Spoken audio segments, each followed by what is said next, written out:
Hey everyone, welcome back to the Emotional Revolution. I am Kayla Birch and I'm so excited to bring you our guest today. Her name is Loren Cellentani and she is a somatic success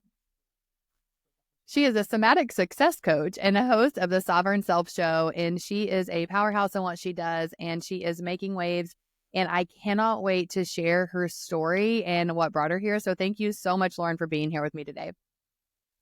Oh, you're so welcome. I'm so excited to be here. And by the way, you nailed that last name. I did it seamlessly, perfectly. And then I messed up on saying somatic success coach. Like I didn't even practice the right part, but that's okay. It's all okay. It's okay. We're here. That's right. And That's right. it brings We're up the doing it. emotions and we're gonna Yeah. process Just and that's transform right. to our success. That's right. There's no perfection, right? Like it doesn't matter. We don't have to be perfect. And that's really what we're going to talk about today. So I just like to start the podcast out by just you opening up and just sharing a little bit more about what you do. Yeah. Yeah. Somatic success coach. People are kind of like, what the heck? Somatic or soma means body. And my mission really started thinking my body was in my way, my emotions are in the way, anxiety was in the way, but all of those are leading the way. And so that's why I'm so excited to be here because we are so aligned with so many things that we do. So I really help people. I focus on helping entrepreneurs, mostly light workers, people who feel that purpose on their heart, just like Kayla does too, is, hey, I'm stuck kind of in this loop of anxiety. I'm stuck in this loop of overwhelm, confusion. I didn't realize this business or this purpose was going to be this whole other spiritual journey. Where's my success? How do we get there? And so we work with the body, with your emotions, a lot of law of attraction 101 stuff, because what I find is a lot of us who have these big hearts who are maybe more on the woo-woo scale than other people, we kind of get stuck in our heads and want to like leave our bodies. And the power is actually being present in our bodies and becoming the master of ourselves, of that emotional state, no matter what the turbulence, the waves, the oceans bringing us in, and just owning it. Because you mentioned it's not about perfection. There is no perfection. I used to think that, oh yeah, I'm going to be this enlightened being one day and I'll never feel anger again. No. So that's where I come in. Is like, you don't need another business strategy. You don't need another funnel fix, whatever. You really need to learn to master yourself, because I get chill saying this. I've seen time and time again my clients who have established businesses and they're still stuck in survival mode.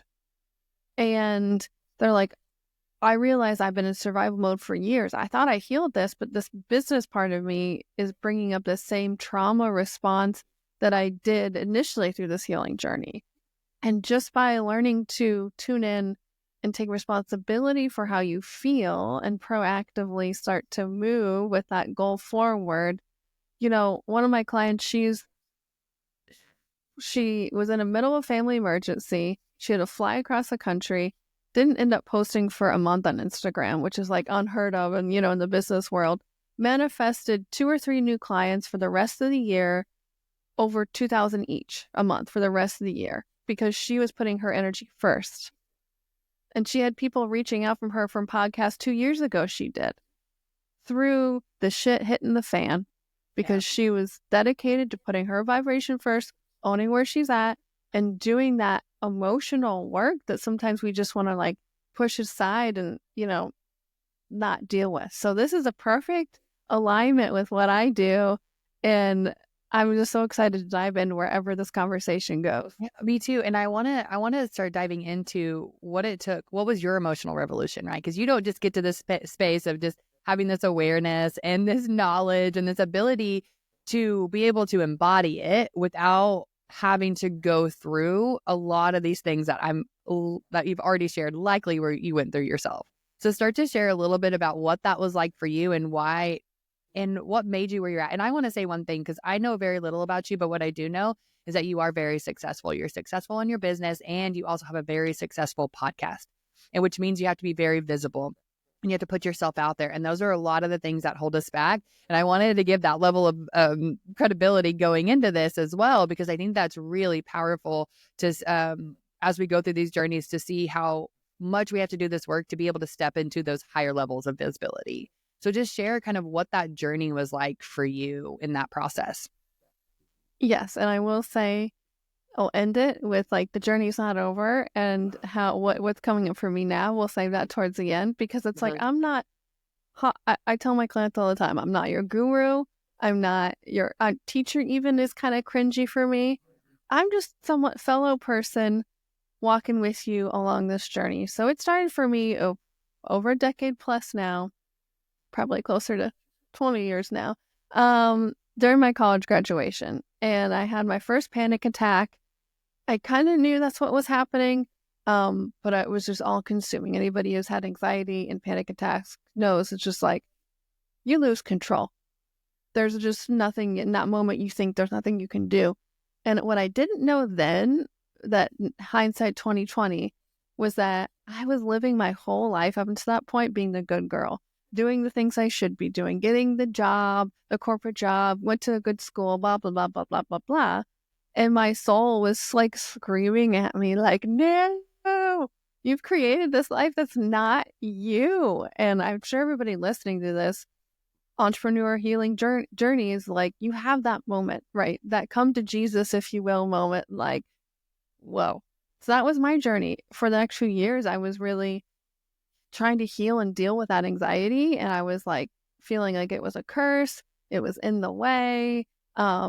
I tried taking medication, and because I'm such a sensitive old soul, any medication I take, even allergy medication, I get the weirdest symptoms. I couldn't even take anti-anxiety medicine. So it was like, really, like, my soul was like, Loren, this is what you need to learn to deal with.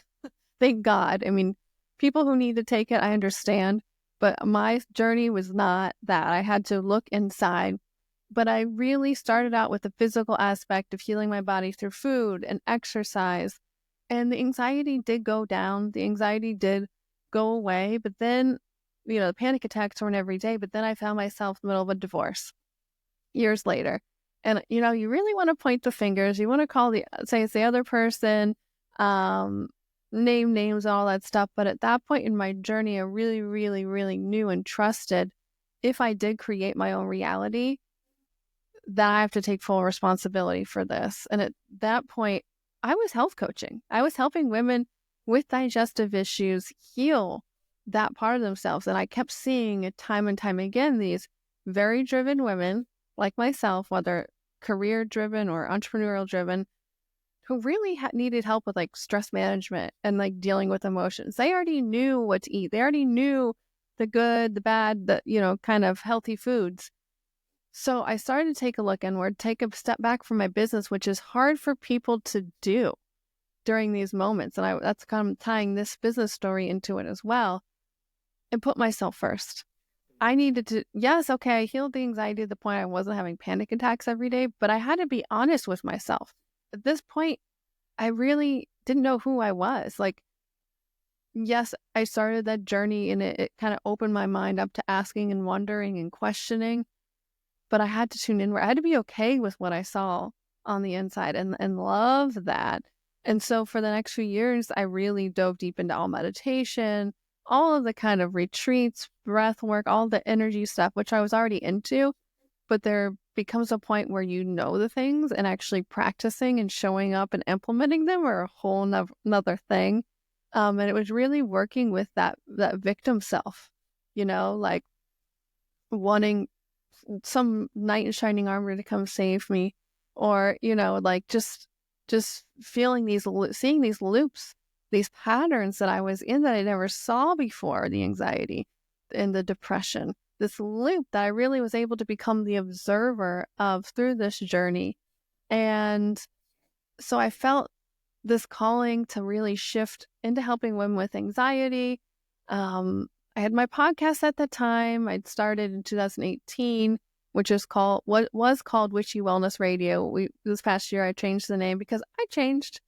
But I was scared shitless to like share my voice like publicly. Like I call it, and I'm sure people who are woo-woo have heard witch wounds before. It's like that fear of being seen. And that was a big deal for me. And that's why I started my podcast. It was like, through the divorce and that relationship, I was really scared to speak my truths in a relationship, in public. So that really helped me. As you probably are asking yourself now, really? She has trouble talking? Because now it's like the other side of that alchemy has taken place. But I kind of put my foot in there a few times around 2018 of, you know, coaching and put like courses around healing women with anxiety. But I was scared and I really wasn't committing. I was kind of like, people probably can relate, like putting your toe in the water and then jumping back out. No, I wasn't jumping in and staying, and we'll say that much. And long story short there, about a year or so later, I received a diagnosis of my body. Precancerous cells were found in my uterus, and I was like scared. I was surprised, but I wasn't surprised because that's your creation center. Whether you're birthing a baby, a business idea, it doesn't matter. And yes, I've healed. But I knew that was my other, like, your body's not in the way, it's leading the way. That was my invitation to that next level of my own mastery. Like I kind of talked about at the beginning, of mastering myself at this level of being seen and sharing my ideas and like knowing that I can help other people. The doubts of wanting to help other people. Can I help other people? Who am I to say this? Who am I to help them or coach them? That all came up. And through that experience, I moved across the country to the beach. Now we're traveling full time for a few years. Manifested my partner. His middle name is Loren, by the way, Loren, which is like crazy. Mm-hmm. Our birthdays, I'm a numerology, like angel number girl. Our birthdays are palindromes. So if you change the 0 from the beginning to the end, it's like each of our birthdays. So many synchronicities happened from that diagnosis, from me going and saying, I need to look at this, because I had a lot of shame come up around that, shame of being seen, shame of just in general, how much that was literally ruling my life and how I was creating my reality around me, from the relationships I was in to where I was living, how I was sharing my truth with the world. To now, it's like, when an emotion comes up, now we're traveling full time. We just got to Myrtle Beach for a few months, and the ocean's like literally right there. It's absolutely amazing. And the shit's been coming up for me. I'm not going to lie. It's like, we get the first night coming up, I've got huge waves of fear. This is the unknown.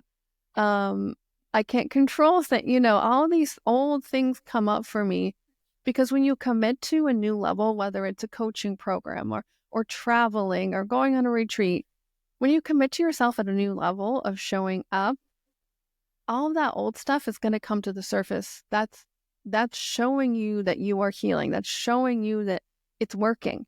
Because if you think about walking into a dark cave and you have a flashlight, you turn the flashlight on, the cave is going to light up with light. The darkness is gone. So from an energetic perspective, when you raise your vibration up, all of the gunk, the dense stuff that's there that you might not realize is there, comes up to the surface to be seen, because it's ready to be shifted to just shifting state. Energy can't be created or destroyed. There's no bad emotions. It just wants to shift states into a different type of emotion, into a different point of view, so to speak. And that's my Roman Empire, is like, yes, your body and emotions are not in the way, they're leading the way. And those emotions are here because they want to be shifted. And the more we can be present with our bodies, which we can talk about more, I've just really tangential talked about this, your body knows what to do.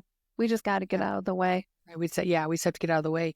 And that really brings up point that you kind of started with. And one of the things that you had said was that you really had to learn to love yourself. And I really latched onto that, because I think that's such a common statement or thought or belief, right? I have to learn to love myself, and then I can start showing up. And you nailed so many things. Like, clients all the time, one of their biggest things are visibility. Like, it's so hard for them to get visible, to be seen. And it's because they don't like themselves, right? So we're always judging ourselves, and we're criticizing how we're showing up, because we're criticizing everything about us. And so we're not scared about what other people are going to think about us. We're scared that what we think about ourselves is going to be validated through another.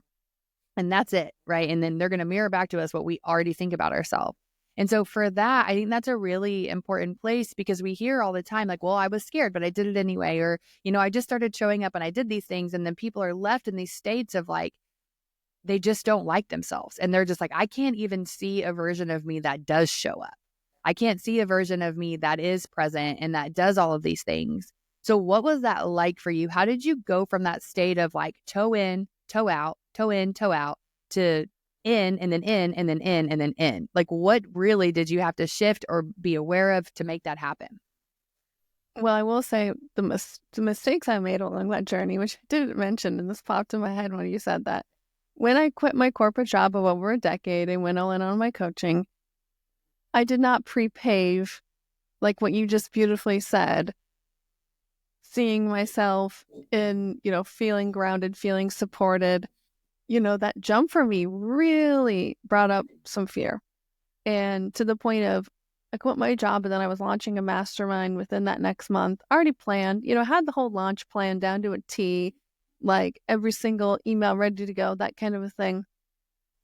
And I manifested a huge upgrade. I got so sick, like couldn't get out of bed for 2 weeks. I don't know if it was COVID, doesn't matter.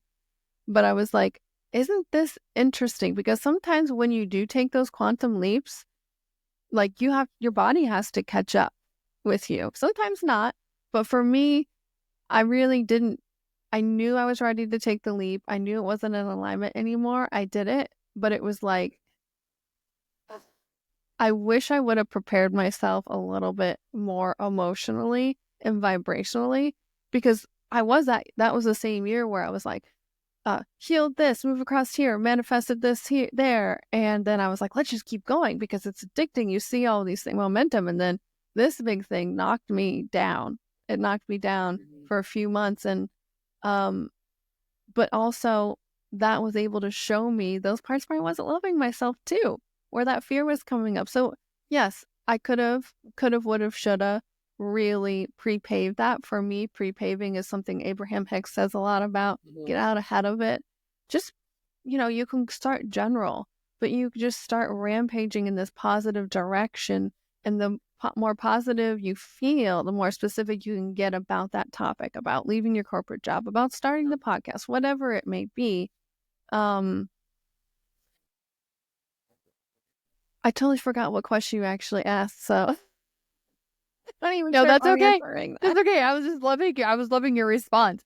And what I was really asking was, how did you actually do it? How did you get out of your own way? Perfect. Like, what was that part for you? Yeah, I mean, humans in general, I would love to say that we would change just because we want to change, but usually it takes something scary. It takes the dark night of the soul. It takes that contrasty experience, whether it's divorce, anxiety, a scary diagnosis, losing a job, losing a loved one, to really get us outside of ourselves to see a different perspective of like, ooh, I'm not really living in alignment with who I want to be. So I think I just preface it with that. Like, when things happen in our lives, we're not the victims to it. That's why I say your body and emotions aren't in the way, they're leading the way. That is like underlined under the experience of like change and growth and transformation. So sometimes that just happens to you, right? It's like things happen and you're like, ooh, I can either become a victim of my circumstances or I get this opportunity to change. I would say most of my experience honestly has been that, but now is like, as you continually become that master of yourself, the everyday emotional state doesn't have to be that huge, big, scary thing. It's the everyday little moments. Like when we moved into this Airbnb, I was like a frantic chicken with her head cut off, just like, we got to get the stuff from the car up here. And, just like, and my partner's like, take a breath, just slow down. And I'm like, here I am, like helping other people with this anxiety and stuff. And I'm just like in it. I am completely in it. And it's in those little moments, or whether you're in traffic or in the grocery store, that's where the real magic happens. Whether, you're have this goal in mind or not. But that self-mastery, to answer your question, I think that's like through this whole decade plus journey, that's really how you prepare yourself to take the jump. That's really how you learn to implement the growth, to start the growth. It's those in between moments. Yes, the big things are exciting and it makes a good story. Like I just told you guys, that everybody loves the hero's journey, but it's the everyday moments, the everyday Yeah. opportunities.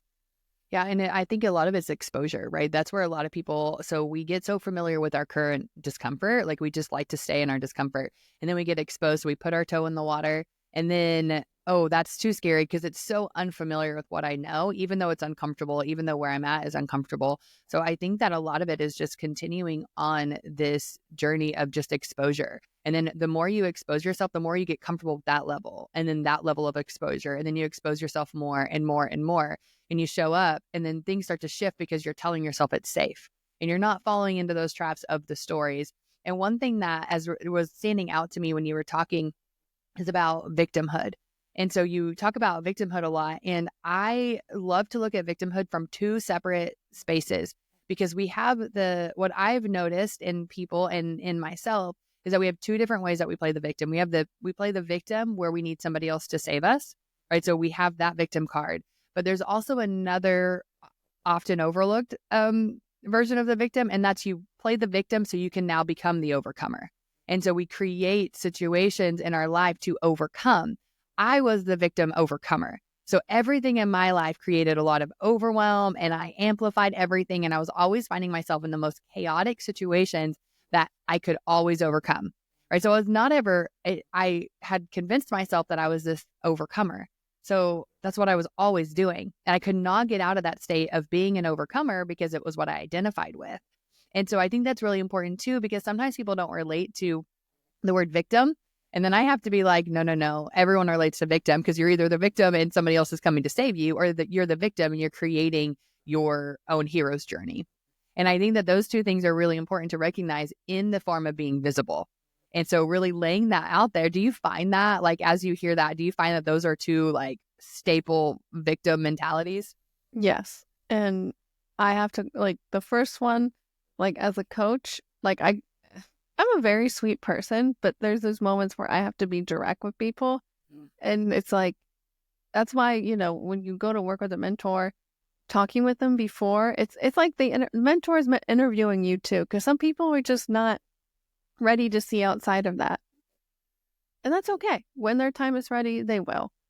And the second one, I relate that a lot to being stuck in, like, your survivor. Mm-hmm. Like always just stuck in the survival mood, just making enough to in meets. And then another thing happens and like just how you said, constantly overcoming, the overcomer. And it's because you're right. We just practiced that. That's what we focused on. That's what time on task. That's what we've just wired into our system. And that's really, to simplify it, it's what I help people do too. It's like, how can I feel comfortable in my body at any moment when it feels uncomfortable? Yeah. And how do I retrain that neural pathway to go more towards the thriving, to sovereignty, or whatever word that works for you? Right. But it's the safety, it's the security, it's the presence. It's okay to be in your body and to feel how you feel, but it's a choice on how you react. Exactly. And so how did you get to that point? How did you get to the point with recognizing that it's completely okay for me to feel these wide range of emotions, even anxiety, anger, fear? It's okay for those to be present. What was that journey like? Because most people stop there, right? That's when they're like, no, I don't want these. These are way too uncomfortable, unfamiliar. And everyone has told me they're bad, right? The society tells me all of these things are bad. So how can I proceed? So what was that journey like for you with getting very comfortable with those more, what people would call less than desirable type of emotions and feelings? Well, for me, that was definitely like my childhood upbringing. My parents did the best what they could. I love them so very much, but emotional awareness and intelligence, not on the table. That emotions didn't exist outside of this range. So that was that's still something that I have to take a look out for. That's because it's such an embedded part of my childhood and of my upbringing. What really got me to flip the switch is my partner. He does similar work than what I do.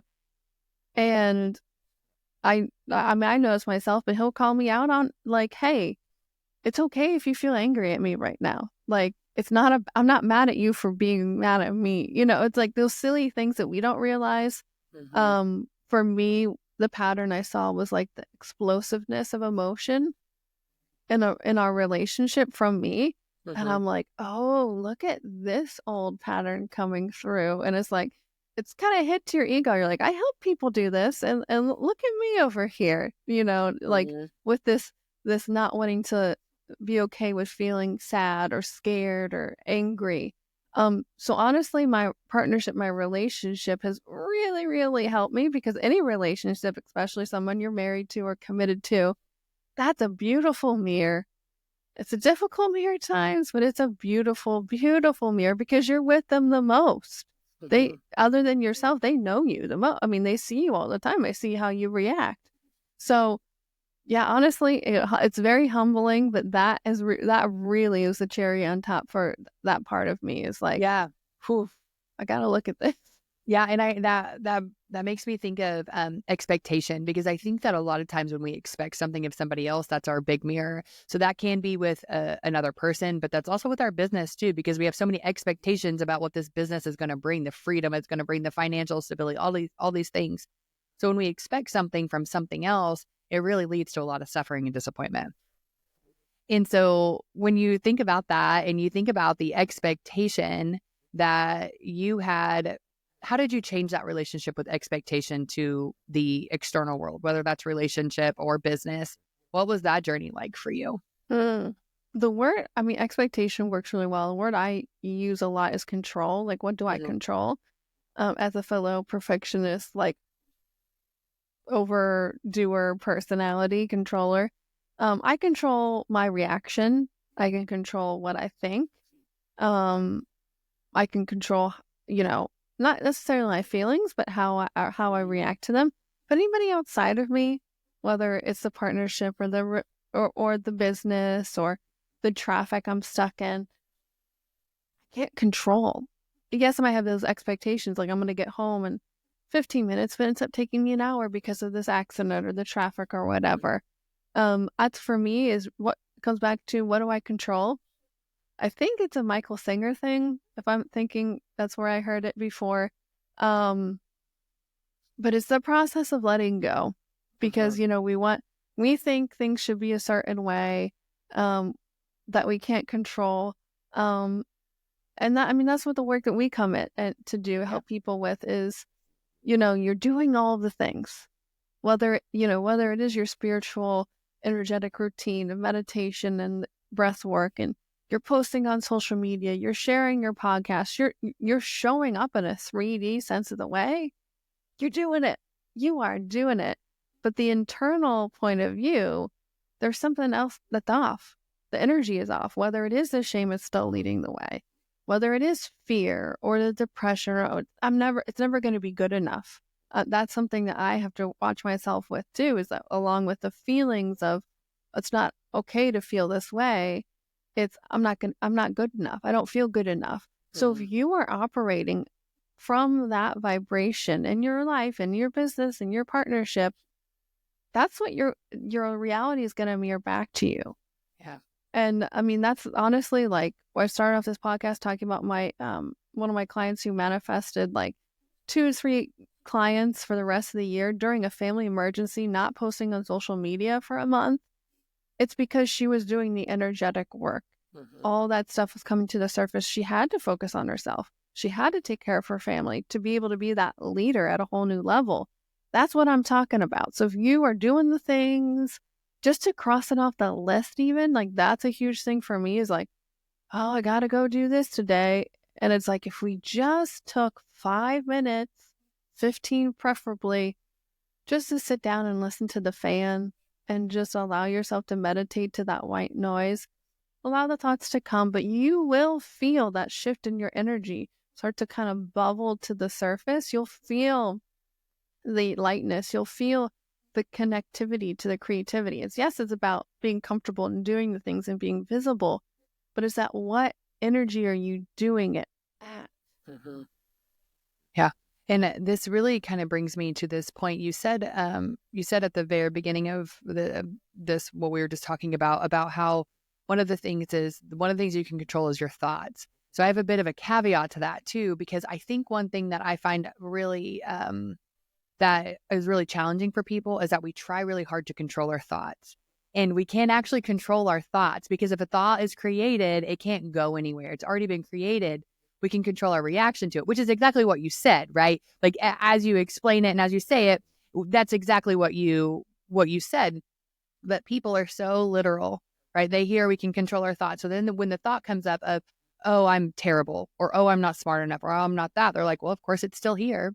And this happened to me really recently, actually. I've always had this thought and this belief that I'm not good enough, not capable, not smart. And so I had this circumstance that came up, and I was being requested to do like this really in-depth like review. And I thought, well, shit, they're gonna find out that I'm not as good as I say I am. And then I was like, oh, how funny. Like how funny that thought still came up, but I didn't have the emotional attachment to it. So the thought meant nothing. The thought just went right through my mind. And so there's no reaction. It's just a thought. I could have thought, oh, that's a blue wall or whatever that is. And it was just a thought.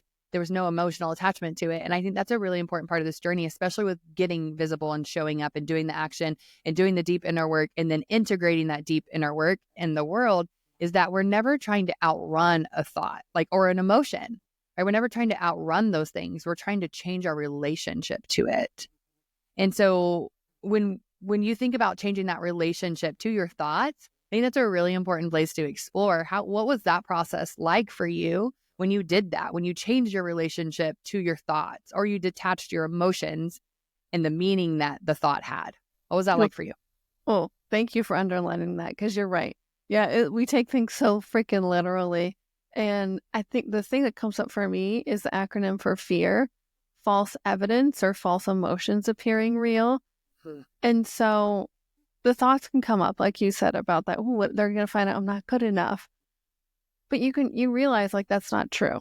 Like you can let that, I'm a visual person, just bubble up through me, let it go. False evidence appearing real. And to just add to that, our ego, the fear part of us, maybe even the victim part of us, is here to like has a sense of self, so we don't just go walk out in front of a highway. Like it wants to protect us, and it's kind of like a barking dog. So like if the UPS guy or Amazon Prime guy comes to your front door, the dog's barking. It's like alert, alert, alert. Drops the package off, and then the UPS guy leaves, and the dog goes back to sleep. Same with that thought. It's like, oh, I'm maybe pushing myself outside of my comfort zone.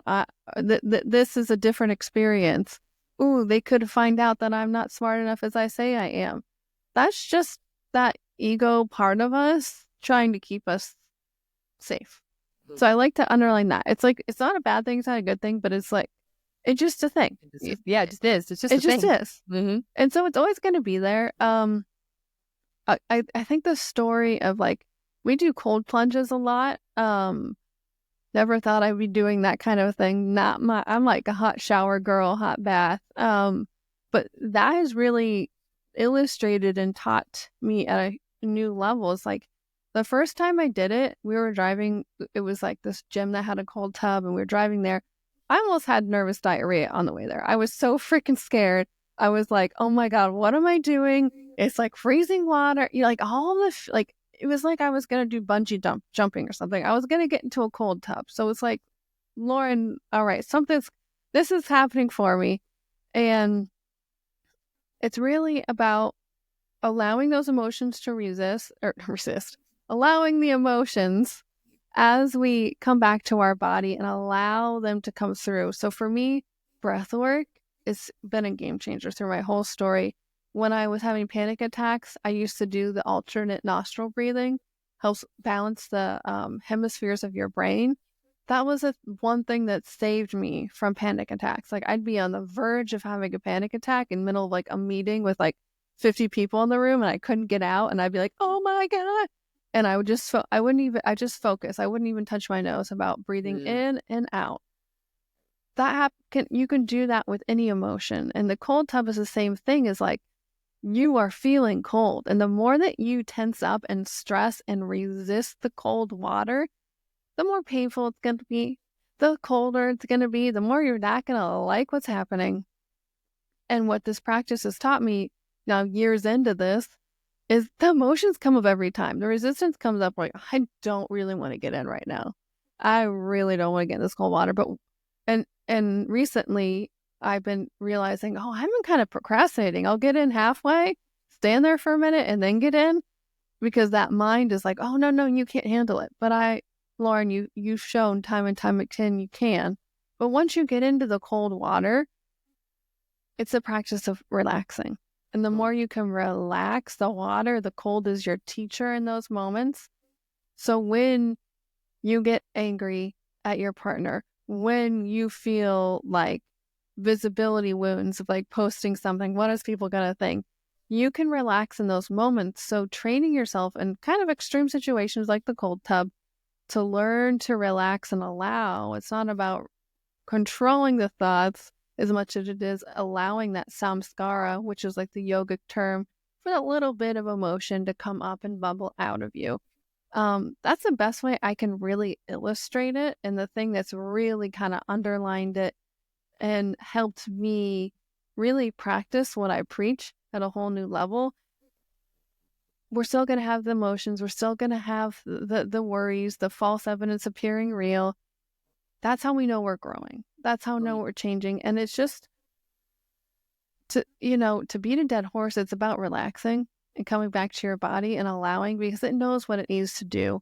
It's in the moments where we resist the most, it will persist the most. So I think, to answer your question, it's really just about relaxing and allowing, and whatever way works for you, find a simple system and just deploy that every time that you feel the uncomfortable, the emotions, whatever coming up.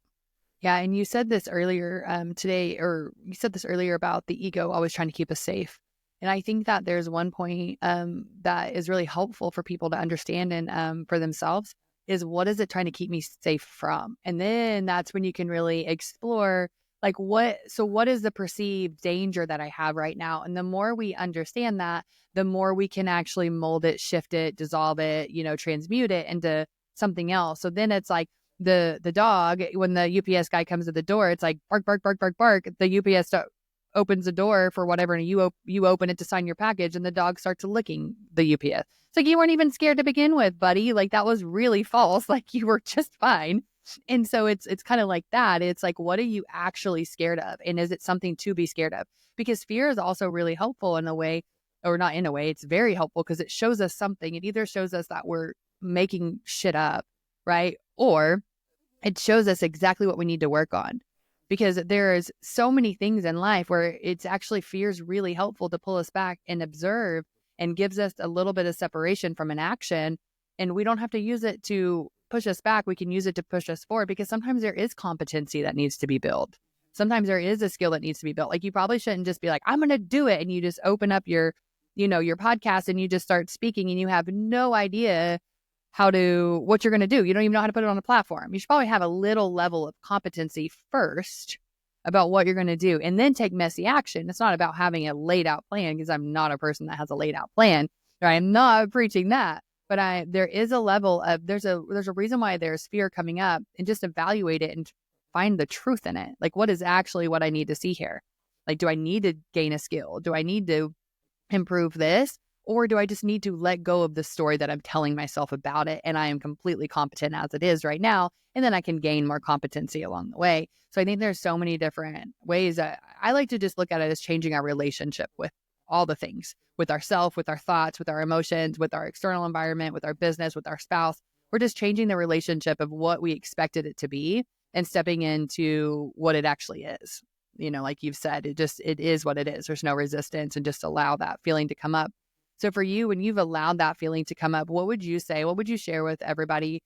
Because I know that's a hard thing for people to do, is to be uncomfortable and to allow. So what has been the biggest growth for you? How do you think that's impacted if you were just to take your best guess, how has that impacted your business by just allowing what is to be what is? Yeah, I think the definition of insanity, doing the same thing over and over again, expecting different results, to just add on to what you just said, it's that part of mastering yourself that I've been talking about is, okay, well, what am I afraid of? What's the underlying thing that's coming up, the underlying belief? Because that's what's um creating my whole life, not just my business. So if I am practicing every single day this vibration of not enough, I'm going to show up and get those results in all areas. So the emotions coming up are a blessing because you get to be able to deep dive into that. And a lot of the somatic work, that's what I do, is like just teaching people to get into their bodies to feel where do you feel it in your body. Put on your favorite playlist and just move your body, and the stories will come up. He did this, she said this, whatever, and just really focus into what am I feeling, like the sensations in my body and the emotions. That's what we want to focus on. And then as you move your energy, the etymology of the word energy, in motion. So as you start to notice your body, you'll start to feel better. Number one, you start to notice your body moving differently. And then you'll start to feel these downloads come through. This is a very simplified what I do, but anybody listening to this can do this. You start to shift that emotional state through just being present in your body. Your body knows how to heal. Your body knows how to move the energy. We just got to get out of the way, get out of our heads and into our bodies. And that's a super simple way. I do that pretty much every morning, at least during the day at some point, as emotional hygiene, just like 101 necessary. And I like to do it until I start smiling, because that's when I know it's like I really shifted it. And I start twerking because I like, it's just like it gets to be so fun, and you're shifting, and it's not only you're alchemizing your energy, but you're starting to cultivate that sexual energy, that creativity energy into your body. So anybody listening, if you end up doing that, like comment on whether social media or send Kayla a message, like what shifted in you? How did your body feel differently through doing that? Because I love hearing, because everybody's body's different, everybody's Yeah. experience is different, but the body has always led so much of my journey through health diagnosis. The anxiety feels very all-consuming, and just coming back to just letting your body speak to you. It wants to speak to you, and like that's the most spiritual thing about us, I believe. It's like, instead of ascending our bodies, we need to be present. Like Yeah. this whole podcast is a beautiful illustration of that. Yeah. And I think that, one thing that really brought up to how much we shame our bodies and how much we try to get out of our bodies and how much we try to ignore our bodies because of so many different aspects. We don't like the way we look. We don't like the way we sound. We don't like our weight. We don't like our height. We don't like our clothes. We don't like whatever. Right. So we're always trying to like get out of that. And the more you can push yourself back into your body with those big movements, somatic movements. I like to lead like somatic dance. And so like just different dance practices, and it's always very like organic and really empowering, because it's like you don't realize how much you don't want to be seen until you only move your hips this much, right? Like until you're in this somatic dance, and then you're just like, and you're just kind of waving until all of a sudden it's like, by the end of it, you're like taking up space and you're allowing yourself to take up space. And that's such a beautiful representation of the physical representation of taking up space. And then when we feel more embodied and empowered to take up physical space, then we start to take up a little bit more of that emotional space and a lot of like, that real estate that's in other people's heads, right? Because now we're showing up on their screens in different spaces because we feel more empowered and embodied with it, which I think is such a huge shift and an easy practice for people to do, right? I have a friend who, when we were at a retreat, and she goes, do you guys mean to tell me you don't twerk every day in the mirror? And everyone was like, no, we don't twerk every day in the mirror.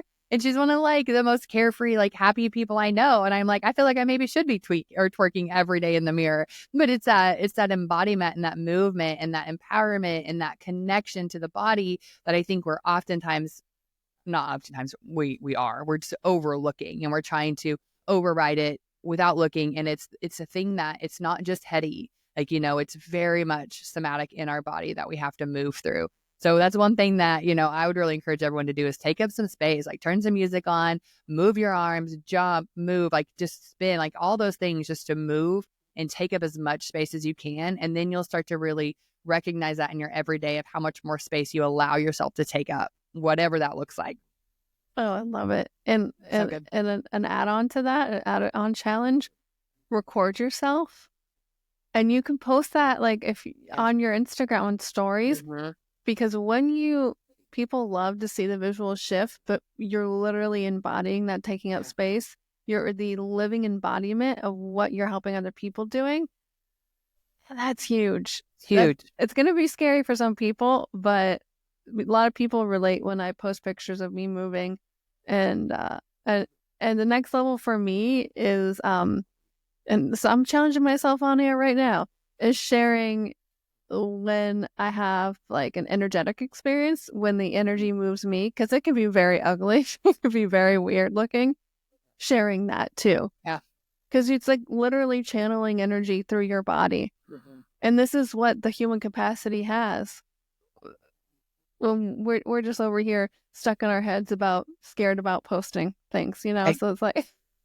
And who cares? And no one even cares. Who cares? Right. And that's like the biggest thing. I've been so on this. I have a mastermind coming up. We start in January. And the very first thing is visibility. And I'm like, nobody cares about you.